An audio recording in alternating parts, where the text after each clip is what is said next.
September 15th, 1940. Southern England. The morning begins with a low haze hanging over the airfields scattered across Kent and Sussex. By 8 a.m, radar stations on the coast are already tracking incoming raids from northern France. Hundreds of dots moving steadily across the Channel. It is the height of the Battle of Britain. Every squadron, every aircraft and every mechanic is pushed to the limit. The RAF's Spitfires and Hurricanes are flying 4, sometimes 5 sorties a day. Engines are running hot, oil pressure fluctuates, and maintenance crews barely have time to refuel before the next scramble. In the middle of this chaos, at RAF Biggin Hill, a 26-year-old aircraft mechanic named Thomas Partridge is working under the wing of a Mark I Spitfire. He isn't a designer, not an engineer from Rolls-Royce, just a ground technician with grease-stained hands and a mind that refuses to accept good enough. What Partridge notices is something that's been troubling pilots for weeks. During steep climbs, the Merlin engine in the Spitfire cuts out for a second or two. It's not a complete failure, but in combat, a few seconds can mean the difference between victory and death. The problem lies in the engine's carburetor. The Rolls-Royce Merlin, one of the most advanced piston engines in the world, uses a float-type carburetor that can't handle negative G-forces. When a pilot pushes the nose down suddenly, say, during a dive or evasive maneuver, the fuel momentarily surges away from the intake jets, starving the engine. German fighters, particularly the Messerschmitt Bf 109, use direct fuel injection and can dive instantly without losing power. The result is predictable. In a dogfight, when both pilots push forward on the stick, the Spitfire's engine sputters while the 109 accelerates away. Pilots call it the stall that kills. Partridge had seen it happen repeatedly. Pilots returning from sorties cursed the issue. Mechanics blamed the design, the stress, or just the way these engines are built. But Partridge didn't accept that. He knew engines. Before the war, he worked on farm machinery in Yorkshire. Tractors, water pumps, diesel engines. He'd learned that air and fuel mixtures were fickle but predictable. Watching the Merlin sputter reminded him of a simple problem from his old life. Airlocks in fuel lines under pressure. He started to wonder, what if the solution wasn't redesigning the carburetor, but changing how the fuel moved when the aircraft dived? By late September, Biggin Hill was under near constant attack. Luftwaffe bombers targeted airfields, fuel dumps, and repair depots daily. Mechanics like Partridge often worked through the night, repairing damaged aircraft under tarpaulins lit by dim lamps. But amid the exhaustion, Partridge started experimenting. He began by studying a damaged carburetor pulled from a wrecked Spitfire. He noted the float chamber design, essentially a small metal bowl controlling the flow of fuel into the engine. It worked perfectly in level flight, but failed when gravity shifted direction. Partridge's idea was crude but logical. If the float allowed fuel to surge away from the jets during a dive, why not restrict the surge? He took a thin strip of brass, bent it into a narrow plate, and drilled a pinhole through it. When fitted into the carburetor inlet, it allowed fuel to pass normally under positive G, but during negative G, it slowed the flow just enough to prevent starvation. It wasn't elegant. It was a mechanic's fix, improvised from workshop scrap. But he believed it might stop the sudden cutout that plagued every pilot. He didn't ask for permission. In wartime, bureaucracy kills time, and time was something the RAF didn't have. So one night, after refueling and rearming a Spitfire from No. 92 Squadron, Partridge fitted his modified plate. He marked the aircraft log discreetly, recording it as a flow restrictor adjustment. The pilot assigned to that plane, Flight Lieutenant Alan Grant, took off at dawn the next morning. He returned an hour later, grinning. During combat over the Channel, he'd pushed the nose down hard to pursue a 109, and for the first time, the Merlin hadn't coughed. Grant reported the experience to the squadron's engineering officer, who at first dismissed it as luck. But when the same aircraft performed flawlessly during repeated maneuvers, the officer ordered an inspection. What they found baffled them. a hand-cut brass plate, not in any official design. Partridge explained what he'd done. The officers were skeptical. The Merlin engine had been tested, refined, and signed off by Rolls-Royce. One didn't simply modify it with scrap metal, but after further tests confirmed the result, word began to spread quietly between airfields. Within days, mechanics at Biggin Hill, Hornchurch, and Tangmere began replicating Partridge's modification. They called it the Partridge plate. It wasn't an official component, no blueprints, no factory production, but it worked. Pilots began reporting improved dives, smoother fuel flow, and fewer engine stalls. In combat, the difference was immediate. Before the fix, Luftwaffe pilots exploited the Spitfire's weakness. In a duel, they'd pull up suddenly, baiting the British pilot to follow. When the Spitfire's engine sputtered, the German would roll and dive away, escaping or counter-attacking. Now, with Partridge's modification, the tables turned. Spitfires could match dives and maintain power, closing in on targets that once escaped with ease.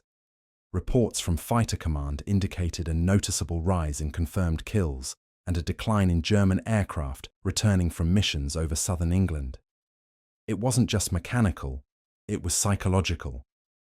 For the first time, RAF pilots felt they could fight on equal footing, maneuvering aggressively, without fear of their engine betraying them. The crazy idea of a mechanic who refused to accept a design flaw had altered the dynamics of air combat. News of the modification eventually reached Rolls-Royce. Engineers at the company investigated and confirmed the principle behind the Partridge plate. They refined it, formalized the design, and later introduced it as a temporary solution known as the Miss Schilling's orifice, named after Beatrice Schilling, an engineer who developed a standardized version for fleet-wide installation.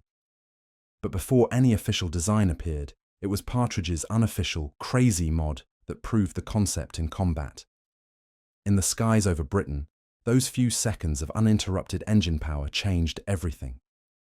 Luftwaffe pilots who once banked on mechanical superiority suddenly found themselves outmaneuvered, and as the RAF's confidence grew, so did the intensity of their counterattacks.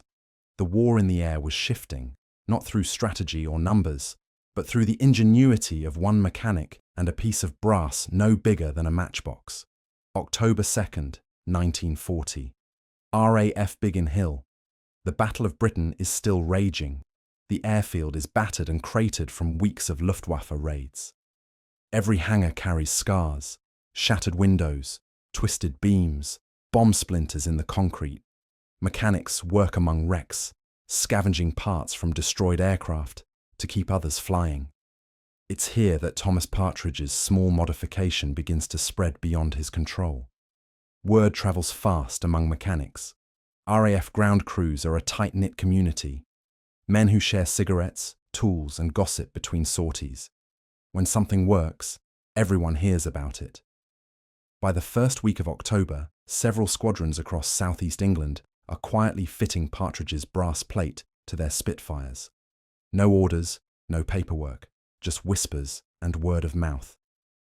Try Partridge's fix, they say. Stops the Merlin from choking. It's the kind of underground innovation that happens in war when official channels are too slow to keep up with reality. At Biggin Hill, Partridge himself is uneasy. He never meant to start a movement. To him, it was just a field fix, something to get the pilots home alive. But now, senior officers are taking notice. The station engineering officer calls him in for questioning. The conversation is short and tense. The officer demands an explanation. Who authorized the change? What exactly was altered? And whether Partridge understands the risk of interfering with factory-calibrated equipment. Partridge stands at attention, his boots still caked in oil and mud, and simply explains that it works, that the men flying the planes are safer for it. The officer doesn't approve, but he doesn't stop him either. There are too many sorties, too few engines, and too much at stake to waste time arguing over a small piece of brass. Meanwhile, at RAF Hornchurch, Flight Lieutenant Alan Grant, the first pilot to fly with Partridge's modification, reports something striking in his after-action notes. During a dogfight over Maidstone, he dives after a Messerschmitt, pulling negative G for several seconds. The engine holds steady. He closes the distance and fires at 300 yards. The 109 bursts into flames. Grant later tells his squadron mates, "The engine didn't even cough. Not once." That line spreads like wildfire through the ready rooms. Pilots who once avoided sharp dives now trust their Spitfires again. The change in combat behaviour is immediate and visible. Intelligence officers analysing gun camera footage start to notice a pattern. RAF pilots are engaging more aggressively, pursuing German fighters deeper into dives and turns that were previously impossible to sustain. The mechanical fix translates directly into tactical advantage. Across the Channel, the Luftwaffe begins to notice something too. German pilots report that British fighters seem hungrier in the air. They no longer break off easily. In post-combat debriefings, several Luftwaffe aces mention that Spitfires now hold their dives longer and recover faster. The old manoeuvre, pulling up sharply and rolling into a dive to escape, no longer guarantees survival. The Technical Intelligence Branch in Berlin takes note of these reports, but no one understands why. They assume the British have switched to fuel injection. They are wrong. The truth is far simpler and more human. Back in Britain, Partridge's modification starts to reach the upper ranks of the RAF. Fighter Command's technical officers at Bentley Priory receive unofficial reports from squadron engineers describing a restrictor plate that eliminates negative G engine stall. At first, they suspect exaggeration or miscommunication. Then, on October 10th, a team from Rolls-Royce arrives at Biggin Hill to investigate. They find one of Partridge's modified carburetors, complete with his hand-cut brass insert. The Rolls-Royce men, clean uniforms, precise speech, factory-trained, study the piece with mixed emotions. On one hand, they're impressed. On the other, they're irritated. No mechanic is supposed to alter a Merlin engine, especially not with untested parts. But the evidence is undeniable. The modification works. The engineers take notes, make sketches, and order the sample sent to Derby for testing. Partridge himself is barely acknowledged. To them, he's a field man who got lucky. Yet what they don't realise is that his crude little plate has already changed the tempo of the air war. The test results confirm what the pilots have been saying. Under simulated negative G conditions, Partridge's plate prevents the carburetor from flooding or starving. The fuel flow remains stable. The improvement is simple but measurable. Within a week, Rolls-Royce's engineering division begins designing a standardized version. But official manufacturing and distribution take time. Too much time. So the field mechanics continue making their own by hand. Every airfield workshop has its own version now. Some are made from brass, others from steel or even cut down coins. Some are rough, others precisely machined. Mechanics trade measurements and notes scribbled on the backs of maintenance sheets. The Partridge plate becomes an unofficial badge of honour, a symbol of resourcefulness in a war that often depends on improvisation. In the air, the results keep piling up. During the first week of October, Luftwaffe losses spike sharply. Many German pilots underestimate how aggressively the RAF can now fight. They dive to escape, assuming the Spitfire will hesitate. Instead, the British follow, firing all the way down. Several squadron leaders mention the difference in their combat reports. One writes, "The engines now respond instantly, even in a pushover. Our pilots can pursue without hesitation. The enemy no longer holds the advantage in the dive." At the same time, inside the RAF hierarchy, debates begin to surface. Should unauthorized field modifications be tolerated? What if one of these plates causes an engine failure? Fighter Command's chief engineer argues that the risk is minimal compared to the benefits. Pilots are surviving longer and aircraft recovery rates are up. For the moment, official silence means quiet approval, but not everyone is pleased. Rolls-Royce wants control over the narrative. They cannot have an untrained mechanic being credited with an improvement to their flagship engine. So when Beatrice Schilling, an engineer from Farnborough, refines Partridge's concept into a properly tested component, the RAF immediately adopts it as standard. The new part, a small brass restrictor washer, is distributed to every squadron by November. It works perfectly, and it's officially recorded as Miss Schilling's orifice. Partridge receives no credit, not in the reports, not in the communiques, not even in the engineering memos. His contribution vanishes into the machinery of wartime secrecy and pride. At Biggin Hill, he continues working, refueling, patching bullet holes, cleaning spark plugs. Just another mechanic among hundreds. But among the pilots and the ground crews, everyone knows. When a new Spitfire rolls onto the flight line, someone always says, "Make sure it's got the Partridge plate." Through October and into November, the effect on combat outcomes becomes unmistakable. Luftwaffe raids are shrinking in size and frequency. Fighter command holds the line. The skies over southern England, once filled with German bombers, are slowly becoming British again. The small fix made by one man in a cold, dim hangar has played its quiet part in that turning tide. Still, Partridge himself remains uneasy. He never sought recognition, but he knows what he's done. He's tampered with one of the most advanced engines in the world, in the middle of a war. One mistake could have cost lives. The fact that it worked feels almost unbelievable. Yet every time he hears the roar of a Merlin overhead, smooth, uninterrupted, diving through cloud without a cough, he knows it was worth it. By December 1940, Rolls-Royce's official modification is in full production. The RAF now fights with complete confidence in its Spitfires. The Luftwaffe's numerical advantage means little against pilots who can now match their opponents in every maneuver. The crazy idea, born from the mind of a farm mechanic, has become one of the most decisive field innovations of the Battle of Britain. Thomas Partridge's name will never appear in the official records.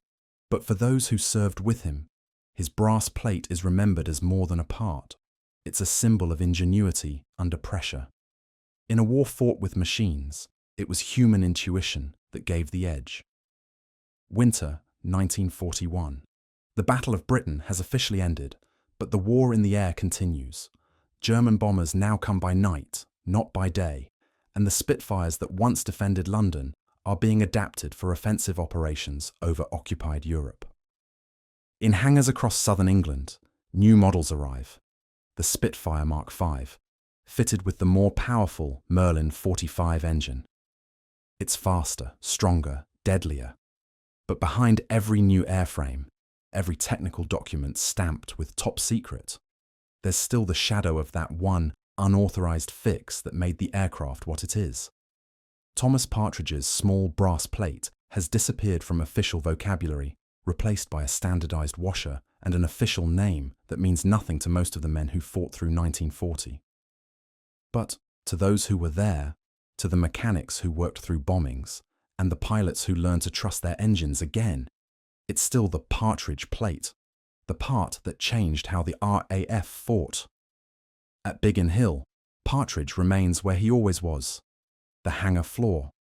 He's now a lead fitter, supervising younger mechanics who've arrived fresh from training schools. Many of them have never seen a Spitfire under fire, never heard a Merlin wheeze after a hard dive. But they've all heard the stories. They know the tales about some bloke who fixed the negative G problem before Rolls-Royce did. Few realise he's standing right there among them. The new pilots, barely in their 20s, are trained to fight differently now. The manuals reflect it. The flight instructors tell them to trust their engines completely in a dive. The once restricted manoeuvres, sudden pushovers, inverted turns, are now standard tactics. What was once a limitation has vanished, rewritten out of doctrine as if it never existed. That quiet change, buried in technical updates, is the legacy of a single mechanic's improvisation. As the RAF transitions from defence to offence, the Spitfire's capabilities are pushed harder than ever. Raids on northern France and the Low Countries expose weaknesses in altitude performance, fuel endurance, and boost pressure. Engineers at Rolls-Royce push the Merlin engines to new limits, experimenting with higher octane fuels and new supercharger designs. But even as the official innovations multiply, the field crews keep adapting. They've learned from men like Partridge that sometimes the most effective changes come not from drawing boards, but from the hangar floor. By the spring of 1941, Partridge is transferred to a maintenance unit in Essex. His role is technical: supervise field repairs, train mechanics, and ensure that aircraft rotation between squadrons stays efficient. It's tedious, methodical work, but it also gives him a wider view of the RAF's growing machine. He sees the evolution firsthand, how small, desperate improvisations from the early war are now formalized into procedure. Field reports, once dismissed, are now studied by engineers. The command structure has learned that innovation doesn't always come from the top. Privately, Partridge feels a mixture of pride and bitterness. He knows that the official version of his idea, Miss Schilling's orifice, has become legend in its own right. Beatrice Schilling, a talented engineer, has received official commendations for her work. Partridge doesn't begrudge her the credit. Her version saved lives on a massive scale. But he knows that her design was built on the back of his crude, improvised prototype, the one he cut with a file and drill bit in the middle of an air raid. In his personal logbook, now dog-eared and oil-stained, he writes only one line about it.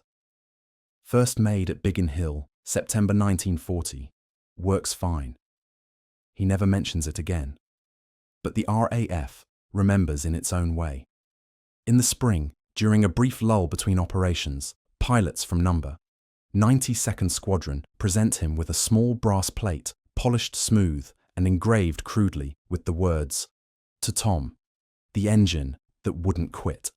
It's not official recognition, but it's worth more than any medal. Meanwhile, the technical transformation he helped ignite keeps accelerating. By late 1941, the Spitfire's new Merlin engines incorporate advanced fuel control systems, blending Partridge's principle with precision engineering. The carburetors now handle extreme maneuvers without hesitation. The RAF's dominance in dogfights becomes not just a matter of bravery or numbers, but of technology born from necessity. Across the Channel, German intelligence notices the shift. Reports from captured Luftwaffe pilots and crash analysis suggest the British engines now sustain full power under stress. Engineers at Daimler-Benz are tasked with examining wrecked Spitfires for signs of fuel injection. They find none. What they find instead are carburetors modified with small brass inserts. It puzzles them. One internal report from 1941 reads, "Enemy fuel delivery remains carburetor-based, yet negative G interruption appears eliminated. Cause unknown, possibly improved float mechanism or restrictor valve. They never discover the truth." Back in Britain, Partridge's work life becomes routine again. He's reassigned to a mobile repair unit, travelling between airfields damaged by night raids. His team works in darkness under blackout conditions, patching planes, changing engines, welding bullet holes. It's unglamorous, unrecorded labour, the kind that keeps the RAF airborne but never makes it into reports. Yet every now and then, when a pilot returns from a successful sortie and mentions that his engine didn't falter once, Partridge feels a quiet satisfaction. Years later, when the Spitfire's Merlin engines evolve into the Griffin-powered variants, Partridge is still in uniform. The war is global now, North Africa, Italy, the Pacific. But the principle remains the same. Adaptability wins wars. The RAF's maintenance philosophy has changed completely since 1940. Mechanics are encouraged to innovate, to record their field adjustments and share them with command. It's no longer heresy to question a design. It's expected. The legacy of one crazy fix has altered not just a machine, but a mindset. In early 1943, Partridge is invited, almost by accident, to a small technical meeting at Farnborough. Rolls-Royce engineers are demonstrating new high-altitude carburetor systems. Among the attendees is Beatrice Schilling. She recognises his name from a maintenance log and speaks to him briefly afterward. The conversation is polite, brief, but genuine. She tells him, "You were right to trust what you saw, Mr. Partridge." The field always sees it first. For him, that acknowledgement, unofficial, personal, is more than enough. By the time the war ends in 1945, Spitfires are symbols of British ingenuity. The story of Miss Schilling's orifice is widely known, celebrated in papers and documentaries. Partridge's name remains unspoken. He returns to civilian life, back to Yorkshire, where he works once again on engines, tractors this time, not fighters, but those who served with him still remember.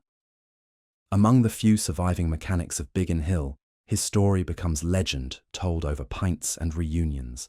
The farmhand who changed the war with a bit of brass and a stubborn refusal to accept failure.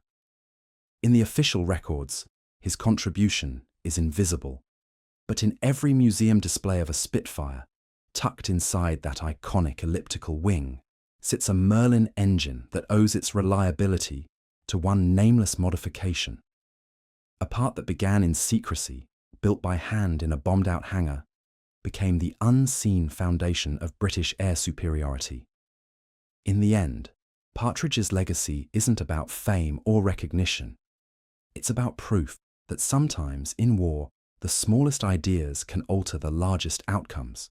His crazy engine mod didn't just help Spitfires destroy the Luftwaffe, it redefined how innovation in combat is born, not from committees or factories, but from individuals who refuse to look at a problem and say, "That's just the way it is."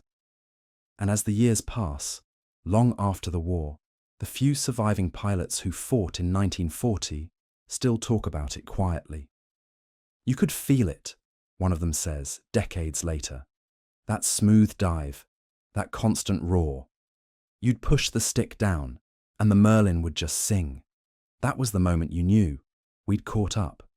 We could finally fight on our own terms unseen, uncredited, but unforgettable." Thomas Partridge's crazy modification had done more than save engines. It helped save Britain.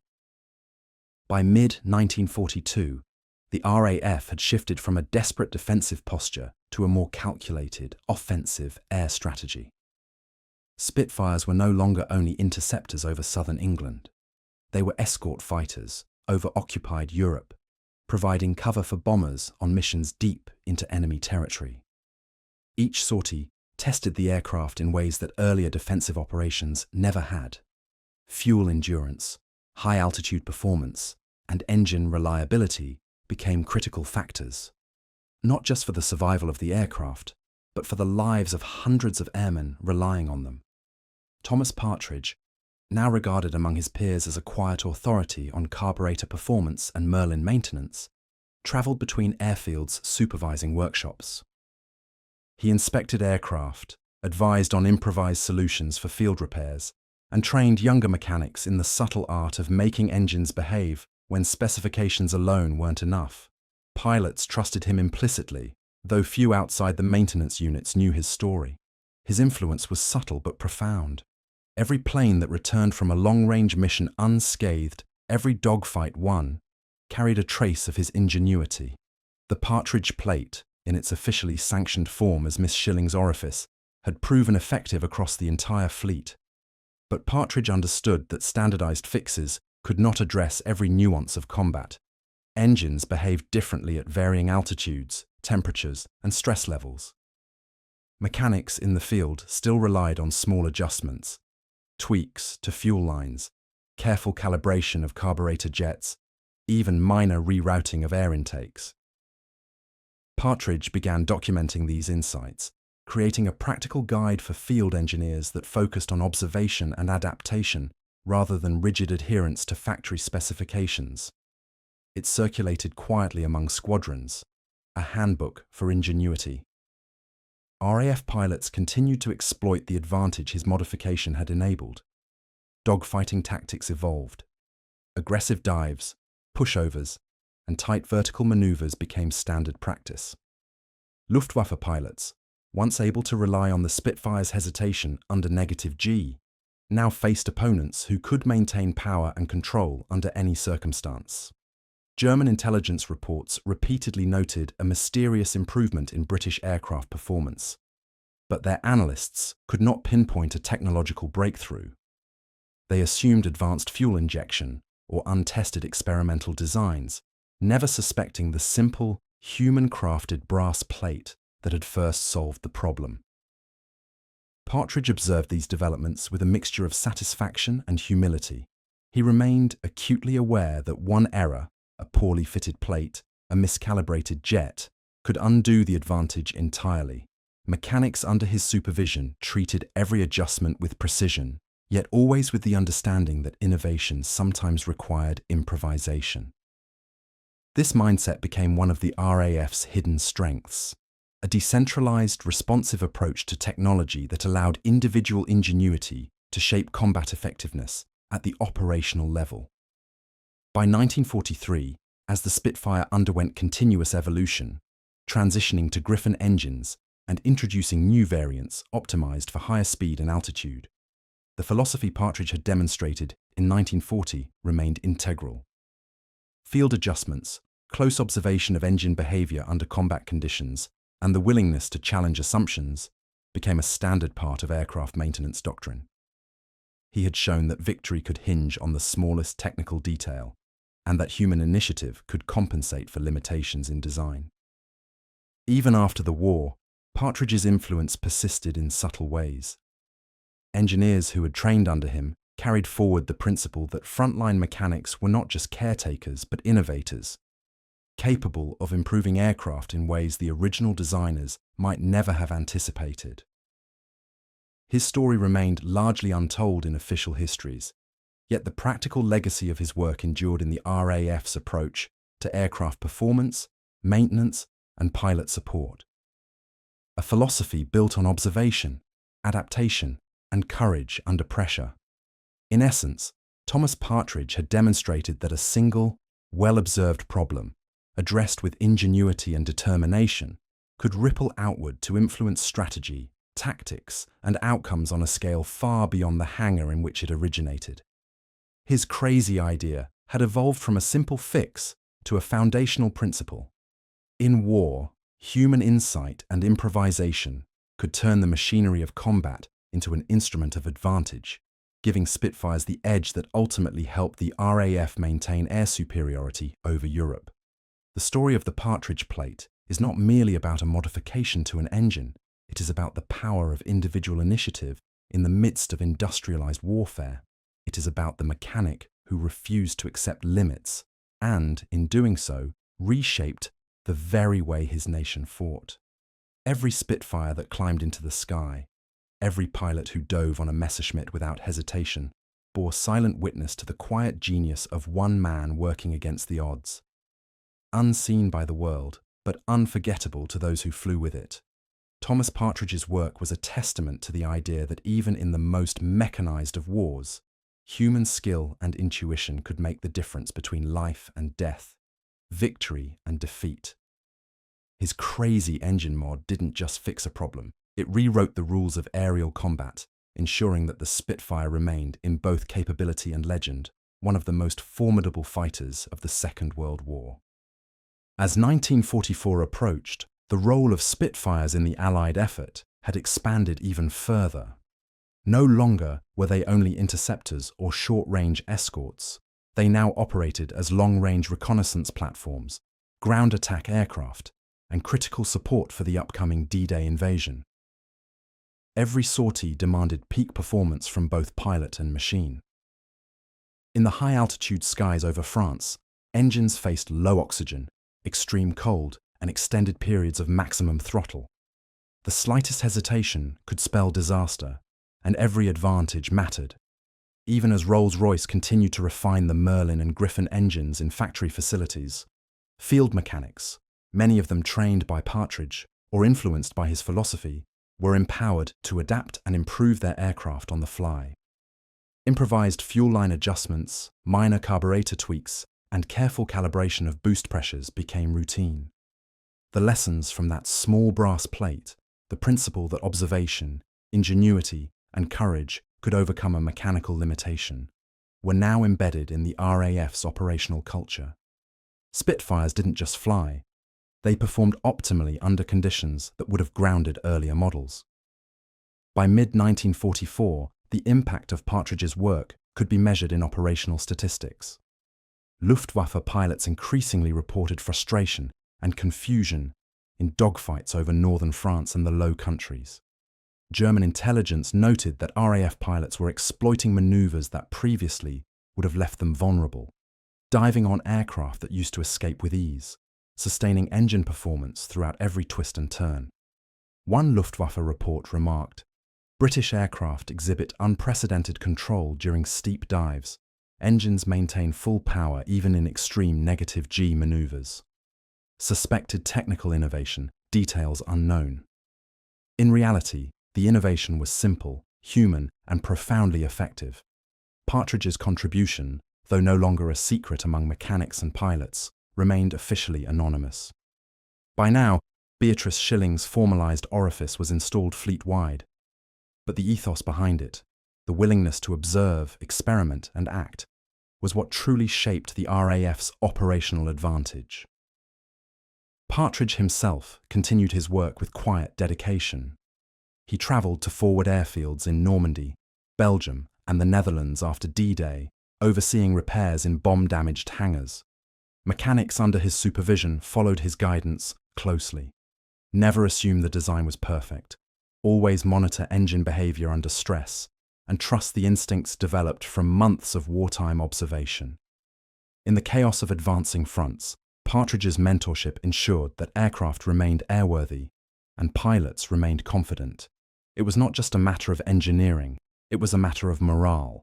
RAF pilots who knew their Spitfires could sustain any manoeuvre, regardless of altitude or G-force, fought with a freedom and aggression that their opponents could not anticipate.